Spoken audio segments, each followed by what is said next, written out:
welcome here to the fourth installment of the Walk Off Podcast. We are back for the first time. We are back for consecutive weeks. It is a record, but we are here. We made it.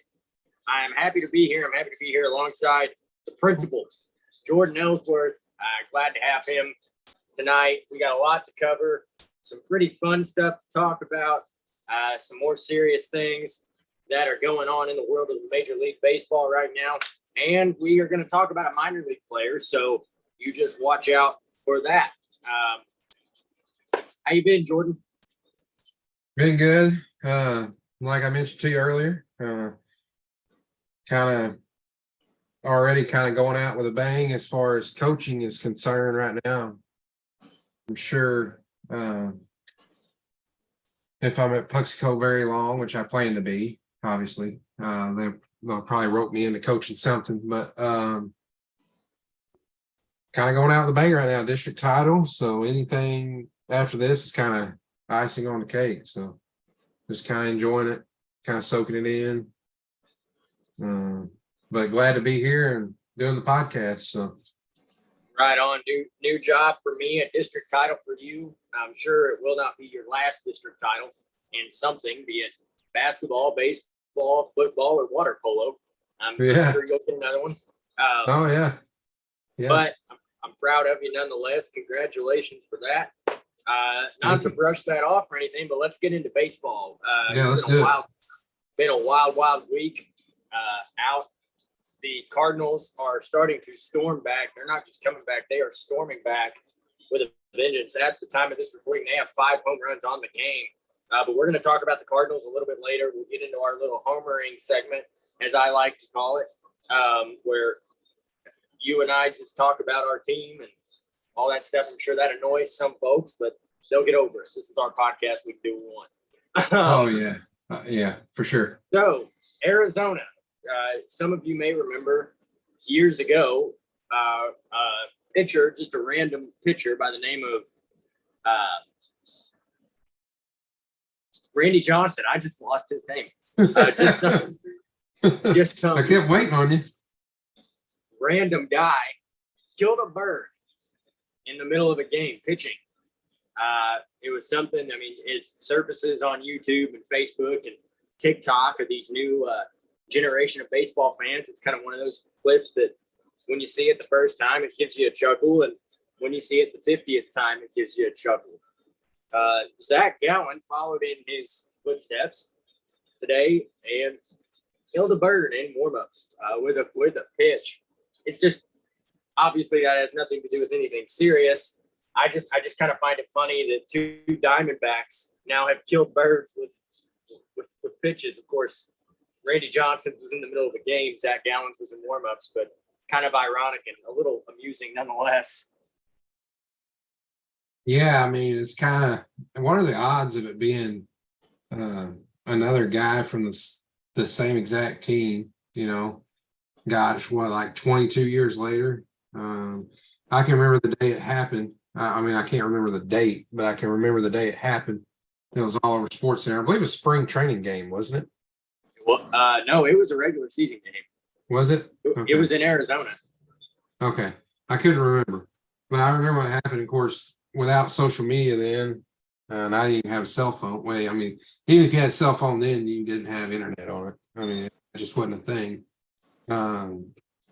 So we watched SportsCenter, which ESPN SportsCenter is a lot different back then than it is today. You basically watch SportsCenter about 15 times before they started their afternoon programming. So the day that happened, I probably saw that video, gosh, like I said, probably 15 times. So it just kind of brings back some memories. And it always amazes me when you're at big league ballparks and these birds or animals, where do they come from? You're in the middle of these major metropolitan cities and here comes a squirrel or here comes a bird or, a cat. It's like, where do they come from? So just kind of fun. Yeah, the Cardinals have the rally squirrel and some teams have the rally cat. It is kind of funny. Birds, I guess, are a little more, I can kind of get that. You're outside, you fly through, but when a cat or a squirrel, or if you're the Oakland Athletics, a mouse comes crawling out of somewhere. It is a little weird, but just something I thought a little humorous. To start us out, I will immediately turn to something that's not as humorous. Kumar Rocker, a minor league player in the Texas Rangers system, will have Tommy John surgery. He's a rookie, a very young player, a stud at Vanderbilt.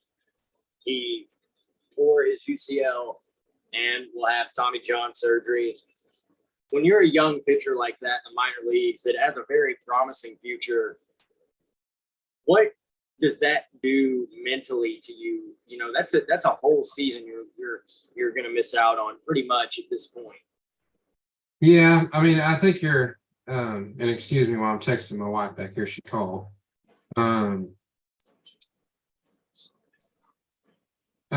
I think you're seeing a byproduct of why he didn't get signed with the Mets, I believe it was, when he was drafted a couple years ago. Of course, big arm, can definitely pitch. I mean, there's no doubt about that. But I think there were some pre-existing things there that kept him from getting signed. And I think you're just saying the byproduct of that.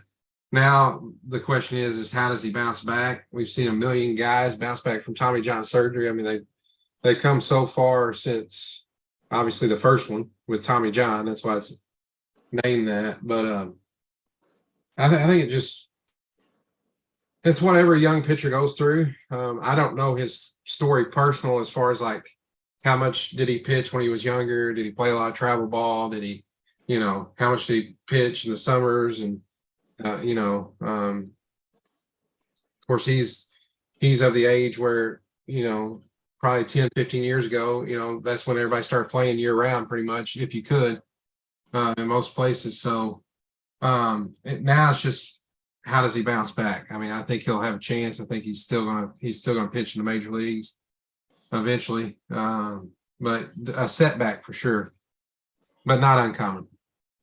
Yeah, you're seeing it become more and more common. I think just because these kids are, and this is a problem not just in the major leagues, but baseball as a whole. I mean, these kids are just throwing and throwing and throwing and throwing. And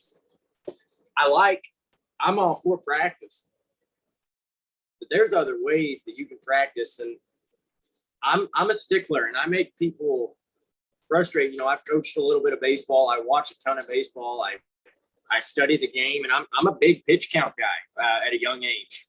If you're in junior high school, I don't want you throwing 80, 90 pitches every 3 or 4 days. I think it's a recipe for disaster. I think it's a byproduct of we're seeing a movement in baseball right now where everybody wants to throw as hard as they can.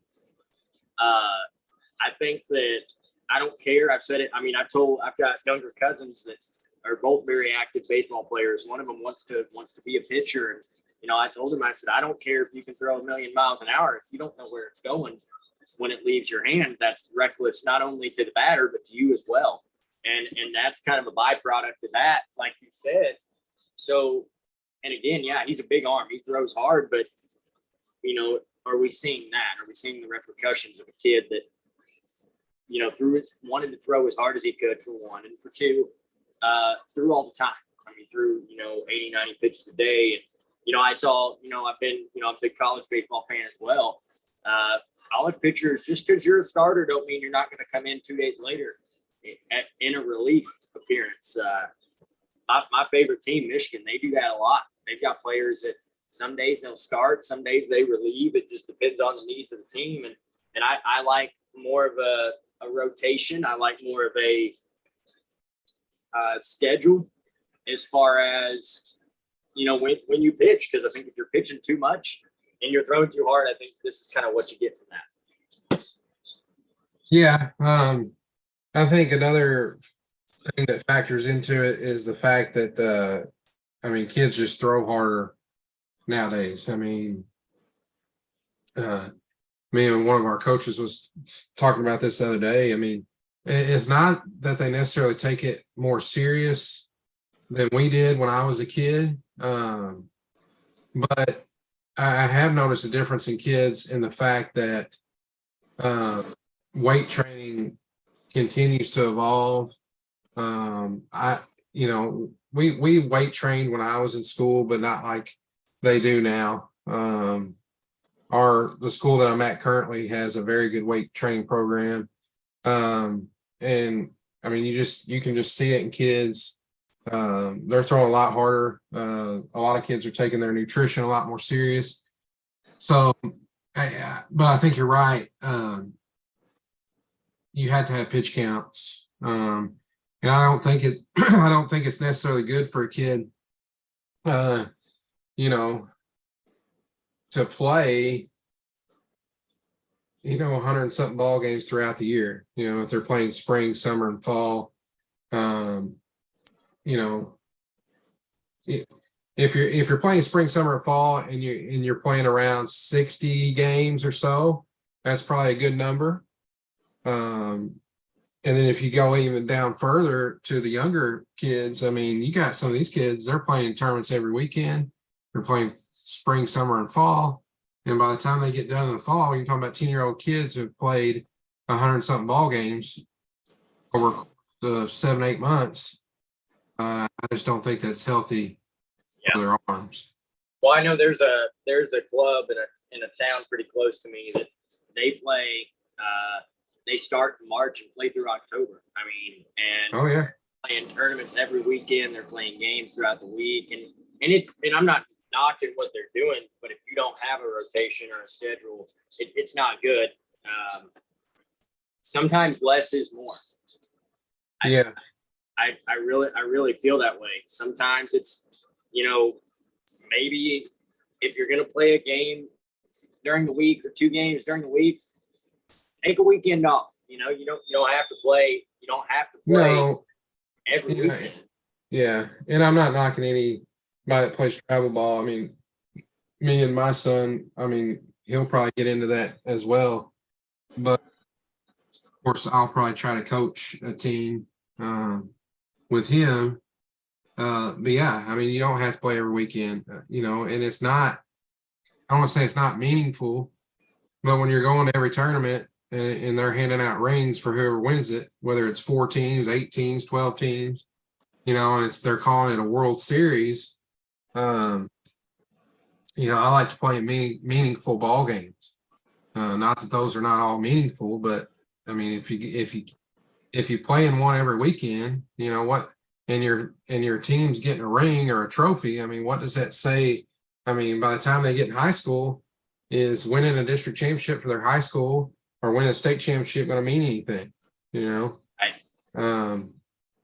So I think that's another factor of not playing as much. I mean, I like watching Little League World Series because those teams play a lot of games in the summer, but man, they're playing it all on the line for something that really means something because they're playing the best throughout the world. The best players that we see at 11 and 12 in the United States, Japan, or wherever, they're playing Little League baseball. They're not playing, USA, whatever, AAA travel ball. They're playing Little League and they're going after it. So, so that just goes into your point. You don't have to play every weekend. Yeah. And again, I'm not knocking travel ball, whether it's baseball, basketball. I love it. I love to go to AAU basketball games. I like going out and watching, my cousins and my friends, kids, play travel absolutely. ball. But again, I think less is more sometimes. And I mean, I'm not going to get repetitive and we can kind of move away from that topic. But I think that it's a devastating injury at a really crappy time in his career as far as getting back to Kumar Rocker. As far as timing, I don't know that it could be any worse for the young man, in my opinion. Yeah, I mean, last thing I'll say is kind of a crappy time to go down with Tommy John because pitchers, as you know, are going to be out for at least a year. And so you're already going to be, and then he's going to have to come back to full strength. So he may be in a rotation somewhere come May 2024, or it could be 16 months. So it's just, if he had gotten the surgery in October, he might be pitching by the end of the season, Right. But so, yeah, like I said, last thing, just a crappy time to have to go through. So the other day, there was a little bit of drama. Everybody likes a little drama in their life. With the New York Yankees and the Toronto Blue Jays, they have been at each other's throats. Of course, their division rival. They had the coaches box incident, but I'm not going to talk about that. Aaron Judge was caught on camera, caught in 4K, as they like to say nowadays, taking a peek over to his dugout. Coincidentally, after he takes the peek to the dugout, he hits a nuclear bomb inside of the Rogers Center, or I guess out of the Rogers Center. And that has the baseball world freaking out. He followed up with a home run the day after and did the no peeking celebration as he rounded third, covered his eyes up, no peeking. Did he cheat? Is there more to it? He says he heard some chirping from his dugout. That wouldn't surprise me based on how the series was going. Did he really hear chirping? Was the chirping because of that? What was it? Maybe a little bit of a size issue?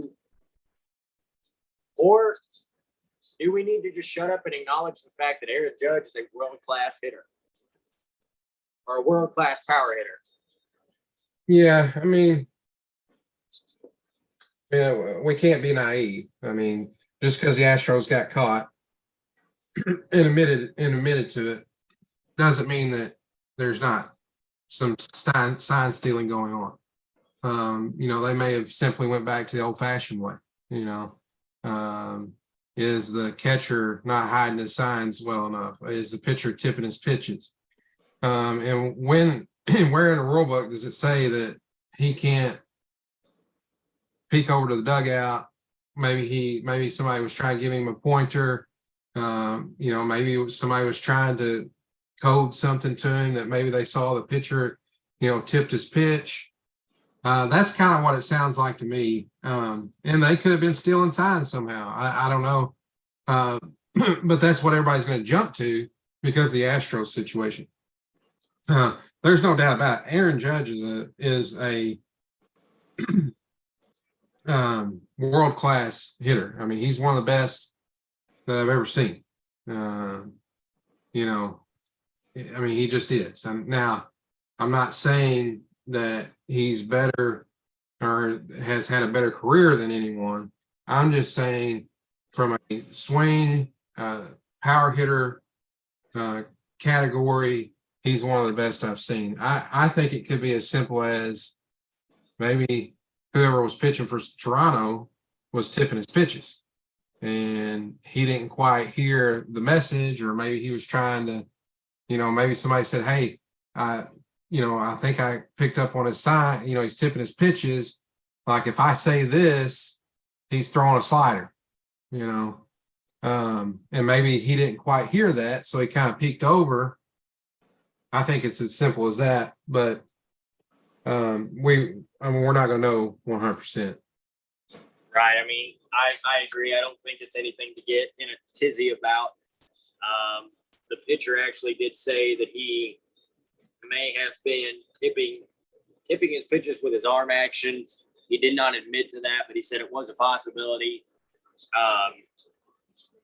So I think maybe just leave that there. Aaron Judge is a world-class hitter. He had 62 home runs last year. I don't think he's a guy that needs to steal signs or anything like that to be a good hitter. To hit home runs. No, he's not. If he won 162 games without any kind of, anybody giving him, anything extra, he would probably still be a 300 hitter and hit 30 to 40 home runs and drive in 120. I mean, there's no doubt. Teams are going to take every advantage they can get. I completely agree. I'm not going to stick with that. Oh yeah, you're fine. Yeah, I'm not going to speak on that really at this point. I agree. Since I don't know. I will start. I will move. I will stay with the division as all 4 American League East teams are at least 4 games above 500. Even after the Boston Red Sox were swept by the Cardinals last weekend, they are still 4 games over 500. We very well could be looking at an American League East that has 4 teams over 500, if not 5 by the end of the season. And they don't all get into the playoffs. They can't all get into the playoffs. Yeah, there's not enough spots. Unless one day they go to 7 or 8 teams, there's not enough spots. I think it's remarkable that they have all 5 teams over 500. Now, somebody eventually is going to fall off the pace. Now, they may still be over 500 at the end of the season, but somebody is going to be sent home. If not, 2 or 3 of them sitting at home. We don't know how it's going to play out. But yeah, they could possibly get 4 teams in the playoffs. It would not surprise me. I mean, there's only going to be 1 team from the American League Central. It's probably going to be the Twins, maybe Cleveland if they start to play better. And the way the West is looking, they may only get 1 team in with Texas right now. Nobody else to me has been really impressive. I think the Astros have taken a step back. The Angels are kind of doing what they're doing, just kind of hovering over 500 or a little bit below. So, yeah, I mean, they could get 4 in. It would not surprise me. Right. If I could find it, I'm going to look up what the playoff picture would be if it started today. I think it's crazy because the 4th team, the 5th ranked team in the American League East is probably going to have a better record than the 3rd place team or maybe even the 2nd place team in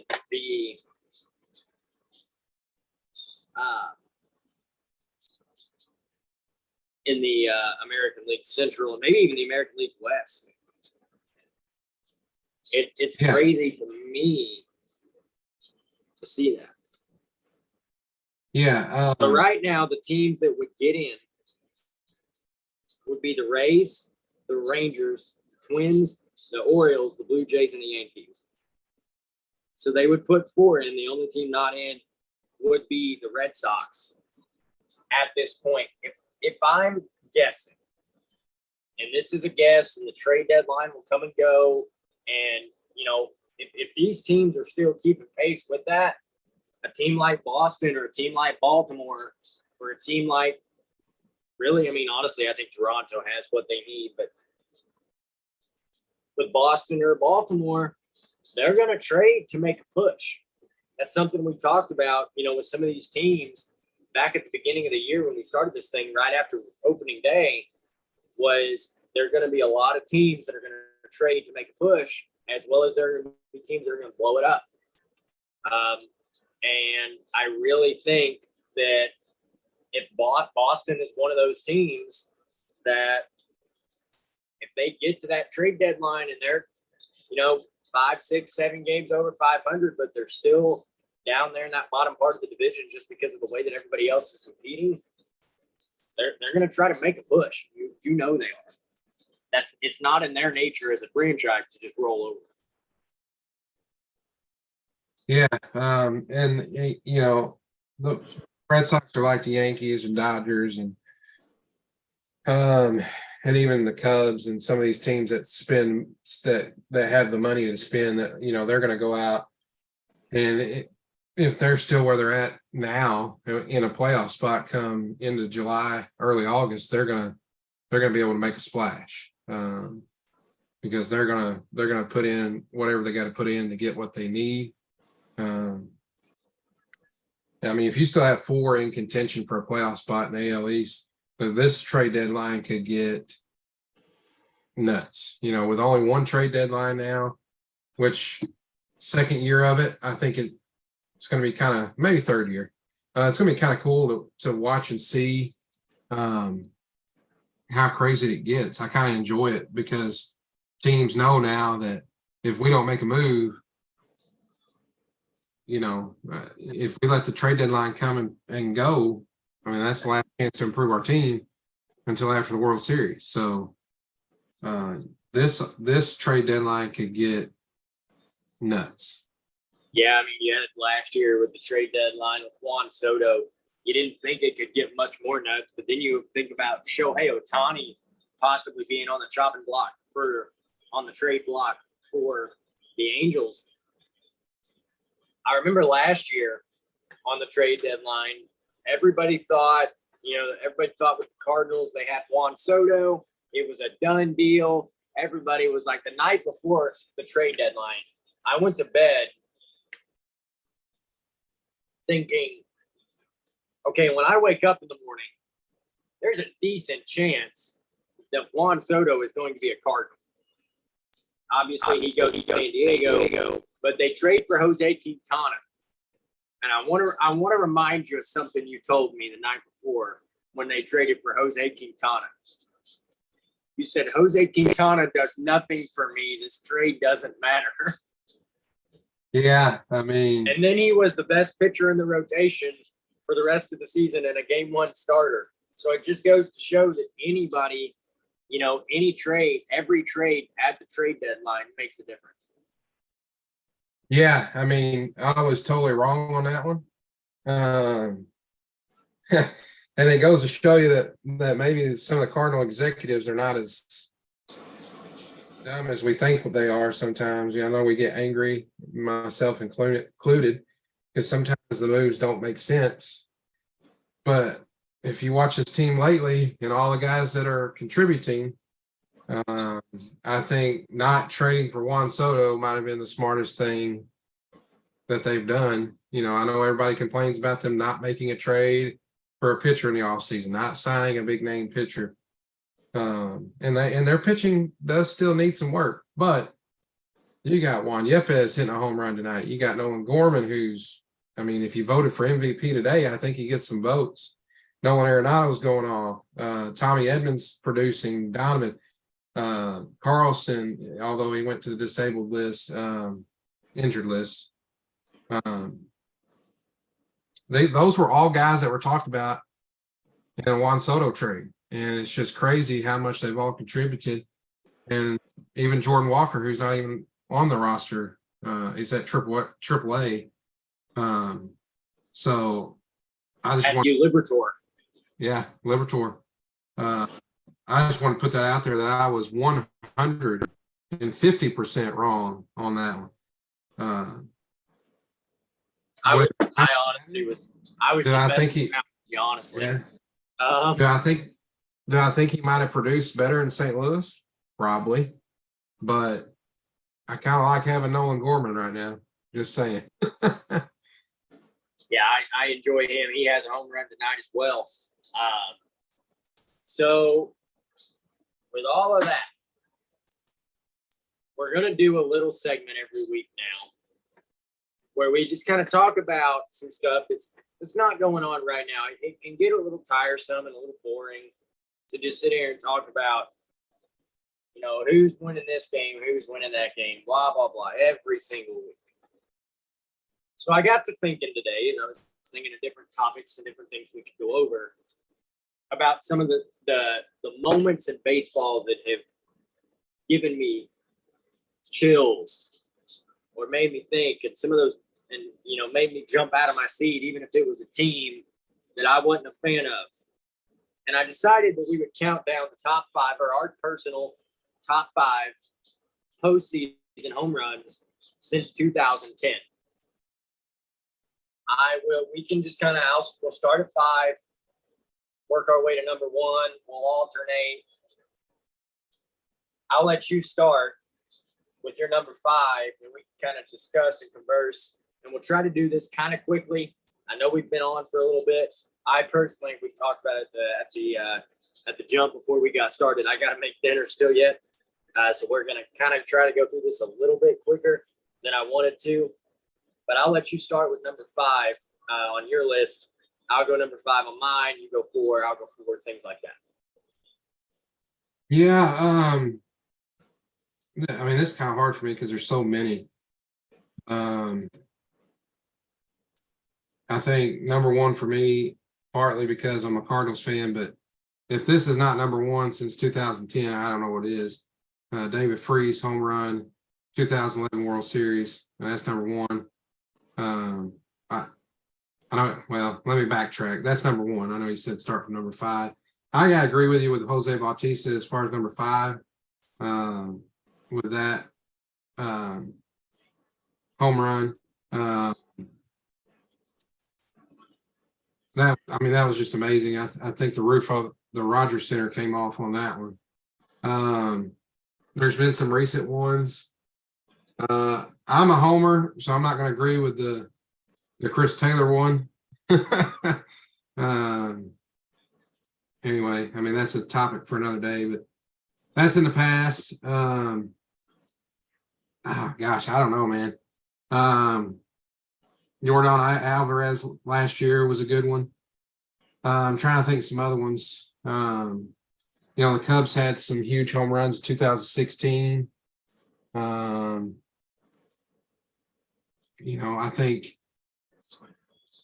as the Cardinals, Freddie Freeman just hit a grand slam, so that ball game just got interesting. Sorry about that. No, you're good. I was watching it. I almost said something, but I didn't want to. Yeah. So that stinks. But they're still in the lead, so maybe they'll hold on. I think, even though our fans might not like him, but Dexter Fowler's leadoff home run in Game 7. Even though I'm not a Cubs fan, and a lot of Cardinals fans didn't like Dexter Fowler when he came over from Chicago, I personally thought he did okay. It wasn't the splash that they wanted him to be, but I think that one's got to be on there. Juan Soto's home runs, one in particular game, he hit one in Game 1 against the Astros that still hadn't landed yet. And so those are, I know that's not necessarily a particular list or, a top 5, but definitely number one for me is David Freese, without a doubt. And that's speaking as a Cardinal fan, that's speaking as trying to be as unbiased as I can be. If that's not your number one from since 2010, then you hadn't been watching baseball. So I think number one, obviously, yeah, it's we will see you tomorrow night. That home run, I think, decided the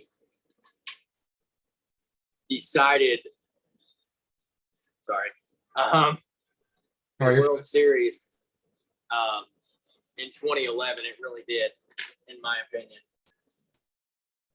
I mean, maybe not, but to me, that probably sealed. I mean, the momentum just swung so much on that one home run, just from you're fine. The way that it just turned everything upside down. Bryce Harper had a big one. It's actually one of my favorite playoff moments ever that I've seen, that I've watched in person. So I'm a big MLB The Show guy. When you play MLB The Show, you will have these boss challenges, is what they're called. It's big time moments in games, and you're supposed to hit home runs or get a strikeout. They'll turn your walk-up music up and you walk to the plate. And it reminded me of that. And they turned up Flower by Moby, which is just I love that song anyway. And he walks to the plate and just hits your first pitch, just atomic bomb at Citizens Bank. And that place might have been as loud as it has ever been in its existence. You have the bat flip heard around the world by Jose Bautista in 2015. Jordan Alvarez walk off of the ALCS, I believe, wasn't it? Or no, it was the ALDS. No, it was the ALCS against the Yankees. And I put the Chris Taylor one on here. That was a big time home run. I mean, you asked guys from that 2021 Cardinals team, and they really thought that year that was the year they won 14 in a row. At one point, that was a year that going into the playoffs, you kind of felt like, okay, this might be a year, on the 10-year anniversary, this might be the year. And Chris Taylor just rips the hearts of Cardinals fans, including myself. That's the only baseball game that I've ever teared up at the result. I didn't full on cry, but I had tears in my eyes. I was devastated after that one. Maybe it's crazy for me to admit that on here, but that one it just devastated me. Yeah, I mean, that team came into the playoffs so hot. I think if they get by the Dodgers, that season might have ended differently. But it doesn't always turn out the way you want it. I mean, I'm a little bit older than you, so I mean, I remember 2004 Cardinals going to the World Series for the first time in what was it, 17 years or something like that, and get swept by Boston. It wasn't a walk-off situation or anything like that, but really thought that team was going to win the World Series. I can remember in 2009 when Holiday dropped the fly ball in left field. I mean, there's all kinds of moments. I can remember them being up 3-1 against the Giants in 2012. I really think the Cardinals would have had their first back-to-back championships if the Giants hadn't, ripped our hearts out. But it happened to them again in 2014 at the hands of the Giants, and that was a walk-off. Yeah. I mean, before I leave this earth, I want them to beat the Giants in an NFL, and I hope it's a flat-out sweep. But yeah, that 2021. I mean, again, like you said, you're a little older than me. You've obviously been watching baseball a lot longer than me, but that was the first year that I made a concerted effort. And I would watch games here or there. I'd go out to Busch Stadium every now and again, but that was the first year that I made a concerted effort. Okay, I'm going to sit down, maybe not every day, just because who has every day? Yes. I'm going to watch the Cardinals play as much as I can. I'm going to know the personnel. I'm going to know the minor league, players and all of that.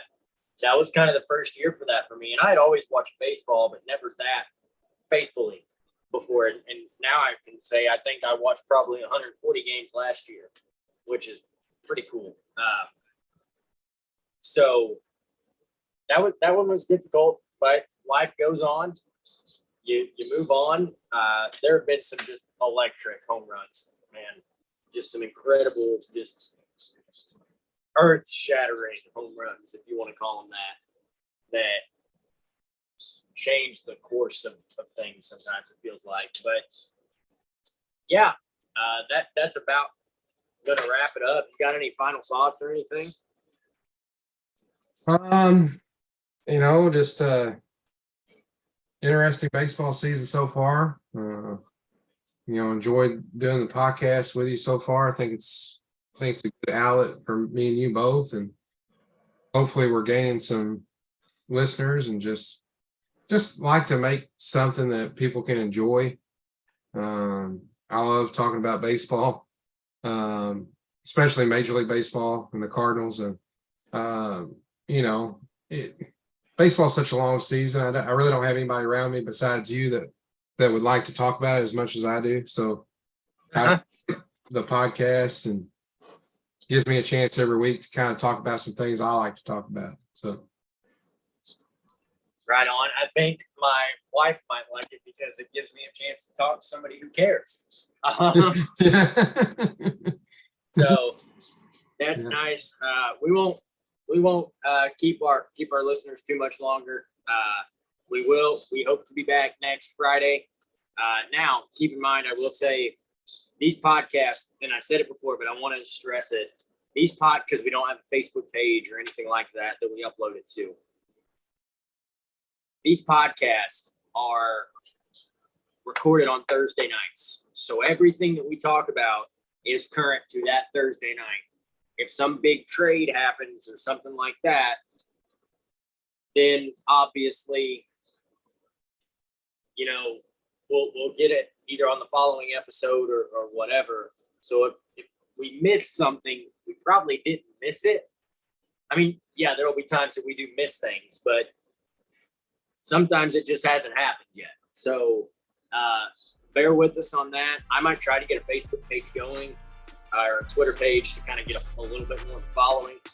But yeah, I mean, I just wanted to put that in there, a disclaimer in there at the end that we are, we record the night before it goes up. So appreciate everybody bearing with us for that. But again, Jordan, I appreciate you coming on here and doing this with me. It's been a fun time as always.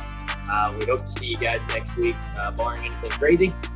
And that's all I got. So everybody stay safe, be careful, and stay healthy and happy. And we will see you next week.